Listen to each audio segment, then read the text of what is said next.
Bismillahir Rahmanir Rahim. What are effective ways to support non-practicing family members in returning to religious practice? So the first thing to keep in mind is that our beloved Messenger sallallahu alaihi wasallam tells us, "Adinun nasiha." Religion itself is sincere concern. And nasiha, often translated as genuine advice or sincere advice, but nasiha means sincere concern, which is why the Sahaba asked, "Qulna liman?" To whom is this nasiha? So the Prophet ﷺ said, for Allah and for His Messenger and for the leaders of the Muslims and for the common folk. So religion is sincere concern. So the baseline is you need to have sincere concern for the good, or your family, or your friends who are, non-practicing. That's the first thing. You want the good for them. And now how you express that concern requires consideration, calm, wisdom. And when sensitive, it may require consultation and realization that it will take time. And the prophetic model is gentle guidance. Allah Most High describes the believers as an ummah, right? As an ummah, a community that guides one another. Right? So Allah subhanahu wa ta'ala tells us to confer amongst ourselves and seek your Lord's forgiveness. In Surah Al Imran, verse 159, the Prophet ﷺ describes the deep concern of the believers in their mutual love and their mutual care for one another, like one body. So, if you're hurting, you don't chop off a part of your body. You don't, if your shoulder is hurting, you don't take a knife and stab yourself with it. Right? You have to, the treatment should be a healing, not a bludgeoning.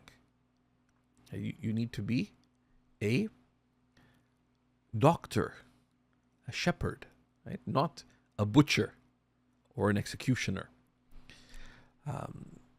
Which is why the Prophet ﷺ told us that each of you is a shepherd and each of you is responsible for their flock. Right? So guide them with patience and with wisdom, with love, with trust that they develop for you towards their good. Inspire them with your example. Right? And it may take time, but you have to know where they are and how much nudging they may take, and how to nudge and when to nudge. And patience is required for this. Our beloved Messenger ﷺ is commanded by Allah subhanahu wa ta'ala, وَاصْبِرْ وَمَا صَبْرُكَ إِلَّا بِاللَّهِ, in the 16th surah, verse 127. And remain patient. And your patience is only by Allah. It only comes from Allah, but also you need to rely on Allah to remain patient. Don't hasten.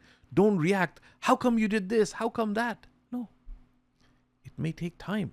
And sometimes there's things you don't like, but you may need to be patient because you want to guide them towards what's right. No, you don't just be patient that, okay, well, they'll change. Everyone does what they want. No. You want them to come back, but it may take some time. So change can be slow. There may be ups and there may be downs, but keep your calm. Always pray for them. Exemplify beautiful character yourself, because that is what distinguished the Prophet ﷺ. وَإِنَّكَ لَعَلَى خُلُقٍ عَظِيمٍ. Truly you are upon great character, sallallahu alaihi wasallam. And we have many resources on good character. And then pick the right time and the right place and the right words to advise them. But advise them in ways, strive to always advise them in ways that uplift them, not in ways that put them down. And the Prophet, one of the keys of the prophetic method in that is that he focused on what they can do positively. So if if you're at a restaurant and you notice your friend is sitting there and is deep in Maghrib time and they haven't prayed, you don't say, why haven't you prayed? So, oh, by the way, there's a really nice prayer area over here. I could show you. And just leave it at that. Right? So always correct by showing what can be done. And there are many examples from the Prophet ﷺ regarding that. The son of Salama, who was in the prophetic household, Umar ibn Abi Salama, he was a child. He was hungry. So when the food was presented, he was eating with both hands from all over the plate. And he hadn't said Bismillah. The Prophet ﷺ did not say, how come you didn't say Bismillah? Why aren't you eating with your right hand? Why aren't you eating from what's in front of you? Rather, he put it positively. He said, Ya ghulam, O young man, O child, Sammillah, mention the name of Allah. وَكُلْ بِيَمِينِكَ, and eat with your right hand. وَكُلْ مِمَّا يَلِيكَ, and eat from what's in front of you. Right? So that is uplifting advice. Don't just focus on correct, being the policeman. This is wrong, that is wrong. And sometimes you may need to command the good and forbid the wrong.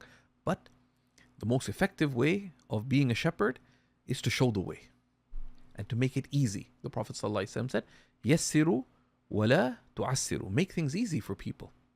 وَلَا تُعَسِّرُوا, and don't make them difficult. بَشِّرُوا, give people glad tidings. وَلَا تُنَفِّرُوا, and don't cause them to be repulsed or to turn away. So we ask Allah subhanahu wa ta'ala to facilitate this, and then see how you can facilitate some inspiration. Right? Some inspiration. It may be to facilitate good company for them. You're inviting some of your religious friends over. Just invite them over, and they doesn't need to be any religious talk or whatever. Just that bringing together, the good company itself uplifts or can uplift. Or take them to, there's some scholar coming to town, etc. These things can be transformative in people's lives. May Allah guide your family and ours and make you and us means for all of us to return in a good way to Allah subhanahu wa ta'ala. Walhamdulillahi Rabbil Alameen. La ilaha illallah Muhammad Rasulullah.